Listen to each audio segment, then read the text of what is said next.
It's always a pleasure on Fridays. Two guys who give them their own time to join us and give us some healthy perspectives on what's going on in the world and going on in the world of politics.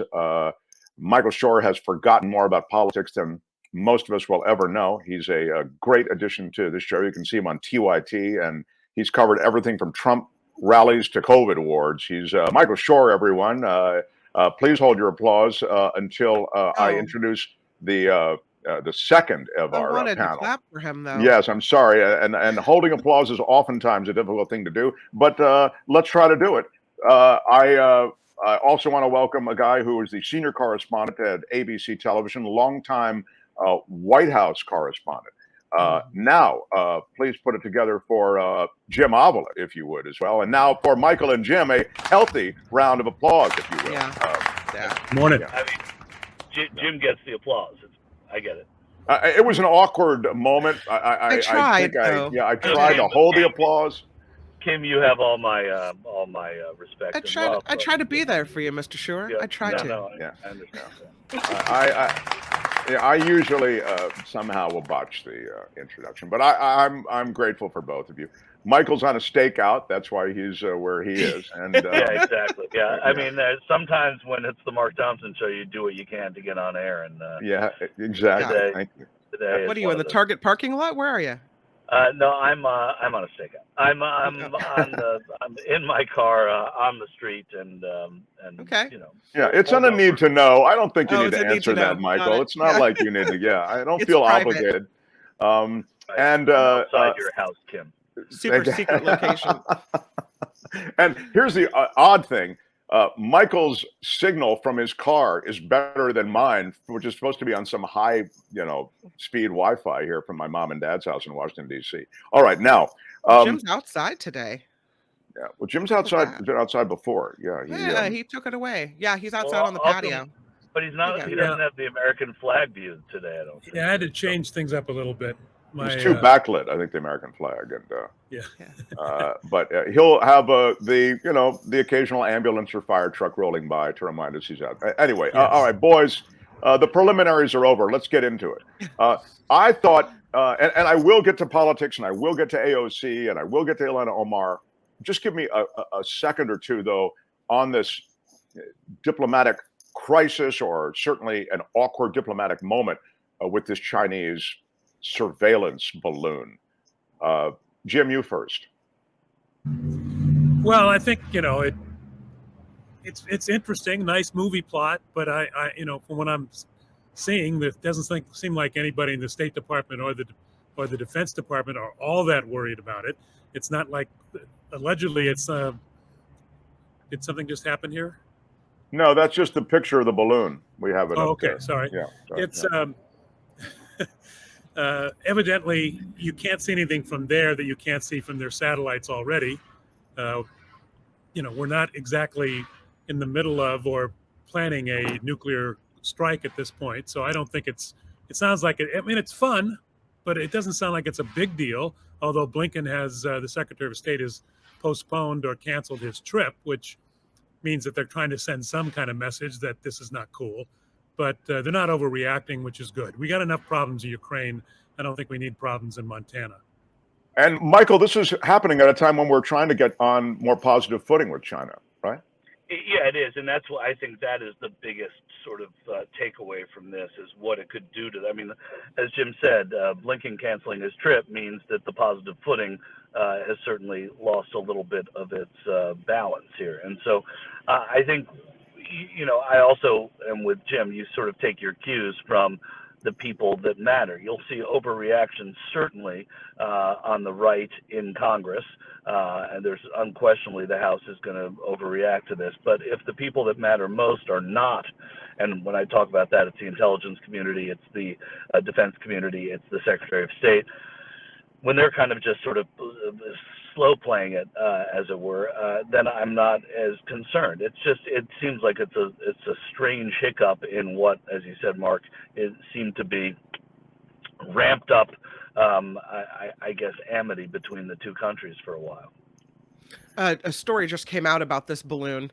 The president aboard Air Force One says it is a clear violation of American sovereignty. but they're not going to shoot it down because of falling debris, which we talked about earlier. They say it's going to be over American airspace for a couple of days. China, though, is saying this is a weather research balloon that just blew off course. That's all. Nothing to see here. Well, Well, it's interesting. I mean, there are all sorts of explanations for what this could be, but China should sort of, if it blew off course, should get it back on course or get it down. Why does it have to stay up? And I believe the off course thing when I hear that it's over Montana, which is a very big state with probably reserves and things that we don't know very much about, but it doesn't seem like the focus of what we'd be most scared of is in Montana. yeah, I mean, the way the Montana part's played is that they're missile silos there, or Right. they're military installations there, so military-related activities or one sort or another. Moving on, let's get to And what's just happening. one other point, Mark. Yes, It's sir. not as if we don't do this. I mean, come on. We're looking at people. We can see you walking down the street. I mean, Yeah, but this not is with a common. balloon. This is not. It's not. It's. I mean, we certainly use balloons along the border. Do we? And oh yeah, along I our thought we border had better we use, satellite technology than that. We didn't need to resort to, we old use technology. tethered balloons all along the Mexico-U.S. border, and as far as these type of balloons, surveillance balloons, I don't know specifically if that's true. We do have incredible satellite pictures, Yeah. and it wouldn't surprise me if balloons help that we have them. I mean, we spend so much money on the military that if it's available, we have it. I mean, Kim is a little bummed out that that balloon technology is still being used, is what I sense. But these are not like So balloons that. 1970. No. But these are not like balloons at a kid's birthday party. Obviously, these are really sophisticated Yeah. technologies. They're called balloons, but they obviously have Yeah. capacities and capabilities that will be. And there are weather balloons are a common, as you know, Mark, are a common part of meteorology, and so that when you hear China say it's a weather balloon, why they're checking the weather over Montana is another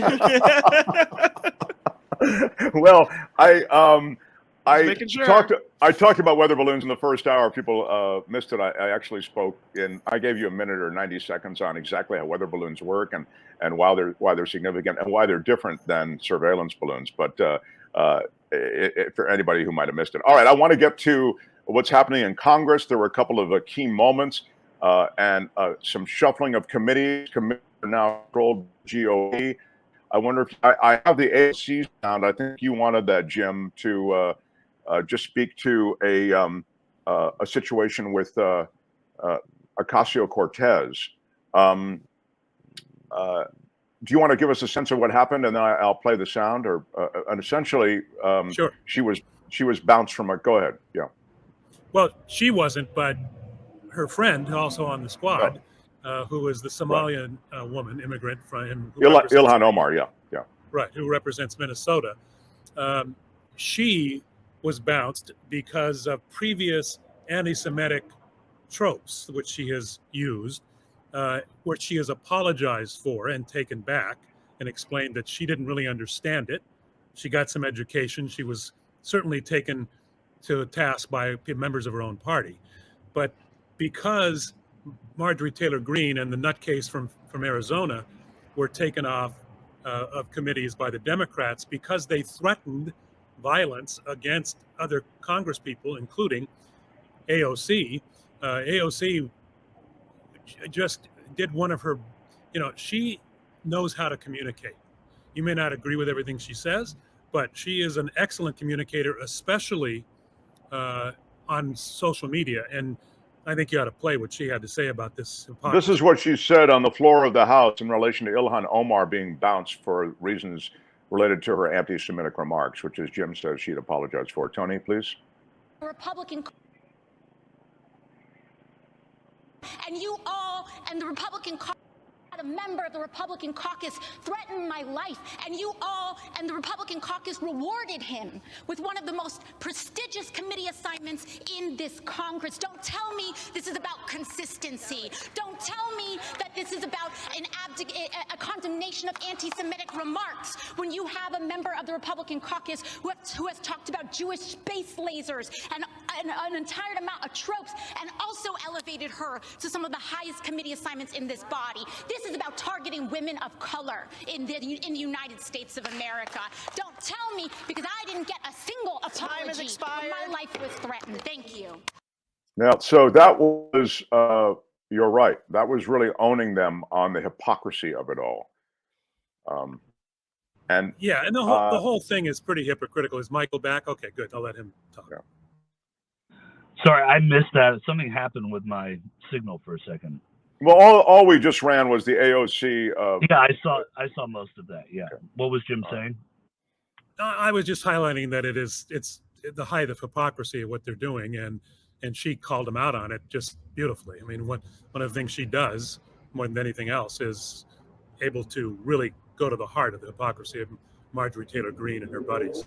Yeah, no, it's true, and and the speaker is saying that it is not about revenge, but it's hard to look at this as anything but revenge for what the last speaker did to Paul Gosar and Marjorie Taylor Greene on the grounds of endorsing violence. And so I think that that's part of what this speaker is going to have a hard time with all the way, is whether or not he's going to veer in a different direction or be as petty as they have been for a very long time.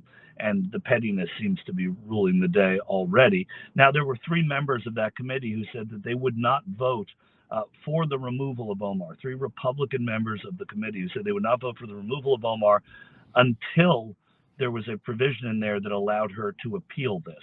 And once that was put into it, they did vote to remove her. Nancy Mace of South Carolina, I believe Victoria Sparks of Indiana, and one other. And so maybe it was Ken Buck of Colorado. But regardless, what this says is that they're trying to allow Omar to appeal this, and there are some Republicans at least who thought that this was going too far on its surface, but again, they all turned around and voted for it.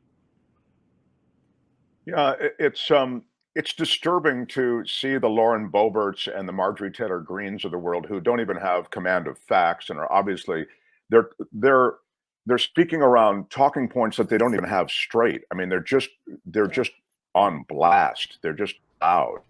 The case in point that you to emphasize what you're saying, Mark, is Marjorie Taylor Greene on the floor of the House questioning a bureaucrat about PPG funds, which, by the way, she took and did not pay back, said that a school in Illinois had gotten $5 billion to teach CRT, which I think it was 5.1 billion, and the guy 5.1, and the guy didn't know what CRT was either, which was great. Right, because he just deals with that PPG stuff, and PPG doesn't involve CRT in any way. So he just kind of went by it. But the stupidity and the hypocrisy that is going on now in Congress. I still have this general faith in the American public that gets eroded on occasion, but I think it's going to backfire. And I think this kind of stuff is exactly what the Republican Party does not need and is going to lose among independents and going to lose elections because of it. And what independents and mainstream, what we call mainstream Republicans, I guess they're Bush Republicans, excuse me, what they don't see, with the Republican Party, as Kevin McCarthy and the leadership there think that there's an equivalency between the farther left members of Congress and the farther right members of Congress, when that is in fact not true. And independents see through that. They don't look at Alexandria Ocasio-Cortez in the same way that they look at Lauren Boebert. There's a substance, whether you like her politics is another conversation, whether you think she's too far to the left there are reasons to think that if you are not. But there's no equivalency between the substantive nature of what they're doing in Washington, and I think that's going to come back and bite the Republicans. Can I throw this on the fire, as it were? Yesterday, apparently, the congressman from my area, Jared Huffman, here in the North Bay, sits on the Natural Resources Committee, and he proposed an amendment to bar guns in the room. He said, we have too many members who have incited and advocated armed political violence. And so there's a big debate over this. And Lauren Boebert, also on the committee, says during January 6th that she was not unarmed, she was de-armed, and she was unable to defend herself. So she needs to be packing a weapon in the halls of Congress to defend herself. But speaking of Alexandria Ocasio-Cortez, at the very end, she said, you know what? I don't want guns in this room. And they said, well, who do you think is there a mass murderer among us? Why do you think this is going to be a problem? And she said, I do question the competency of some people. And she kind of looked over at Lauren Boebert. That's the kind of thing. It's, yeah. She was actually the subject of that. Was it Gomert who had the animation of her being killed? I mean, that's literally AOC was the subject. Yeah. AOC. And I think, but go ahead. I think and just to point out, crazy that these people would have guns, period, going into the Capitol. There's no reason for them to have guns. They have security there. It's now really beefed up after January 6th, and they were the threat. And now, instead of those American flags, they're wearing these AR-15 pins. Yeah. I don't know if you've seen that. That is it is incredibly disgusting when there have been more shootings than there have been days in the year so far because of this. And it's just, it is so disrespectful to the victims. It's so disrespectful to what's going on in America today. Yeah. In fact, George Santos was one of our viewers / listeners sent me the screenshot of George Santos wearing that AR-15 pin that was talked about. It's a crazy club. But Boebert I wouldn't think anyone want to be part. Boebert wears it. Andrew Clyde wears it. A couple of the members of the Texas delegation have worn it. John Yarmuth, the former congressman from Kentucky, used to wear an F, a red F on his lapel for the grade he got from the NRA, sort of in the other direction. And he would give them out to other people who got Fs. So, the lapel has been used before, but the Republicans are the ones who always, criticize presidents or other members of Congress who are not wearing an American flag. They seem to have replaced it because George Santos and Lauren Boebert and Andrew Clyde didn't have the American flag on. They had the AR-15 on. Well, the American flag, I mean, I always give the left a hard time about virtue signaling of one sort or another. This is their version of virtue signaling on the right. It's but it's additionally despicable. It's loathsome. It's awful. It's stomach turning. This country's issues with guns. A little aside, Jared Huffman has the best Friday night off the records on Capitol Hill with Napa wines and all the wines from the place he represents. John Yarmuth, who we just mentioned, used to do it with Kentucky bourbon, but it's a little different with Jared Huffman. They're good. North Bay, represent. Represent the representative. Let me quickly, with our last couple of minutes with Michael Shure and Jim Avila, ask you about, and by the way, the same kind of signaling is going on with that Pledge of Allegiance thing where, and there was a great moment where Gates gets owned on, it's sort of like, can't we say the Pledge of Allegiance twice a day? Can't we say it 3 times a day? I mean, this is the crap that is really associated with signaling and not really crafting any legislation that matters to anybody, and the knockdown on that was, well, can we make a provision so that anyone who is involved in trying to overturn this nation is not permitted to say to lead the Pledge of Allegiance? Right. I want to ask you about Nikki Haley. They also did the anti-communist referendum as well. Oh, that's right. It's really worse than anti-communist. It's anti-socialist. So it's anti-socialism, and they forced that vote. And I thought the great takedown on that is this is the weirdest, most ridiculous legislation or bill possible, given the fact that it's a vote against communist China, and it's a vote against Norway. I mean, it's a weird spectrum of countries that have socialism, including the U.S., I would suggest, on some level with some programs. Let me ask you about Nikki Haley. Michael, she announced this week that she wants to run for president. Yeah, look, she's doing it apparently with some of the blessing of Donald Trump in terms of the fact that she reported to him that she was going to do it. And of course, he's just a candidate, so he's not the president who said, please don't do this. Do not do this. I will prevent you from doing this. You will be punished for doing this. South Carolina is a state that takes on greater importance because of the new schedule of primaries that are going to be put in place. I would say that as most candidates who run for president do, they get 2 or 3% in the first time that they go out and do it. Most, I'm saying. This seems like a real 2 or 3%er type of candidacy. I don't see a groundswell for Nikki Haley. She tried to sort of burnish her credentials when she was in the Trump administration.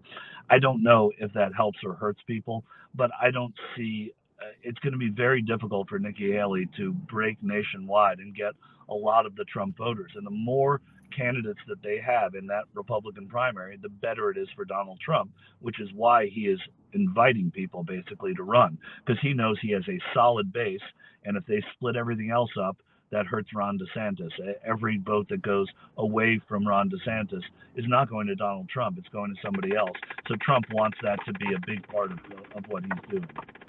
Don't you think that's a real Haley, great though, take? Yeah. She seems on the Republican scale a little more reasonable, a little like less wacko? I think I don't know about wacko.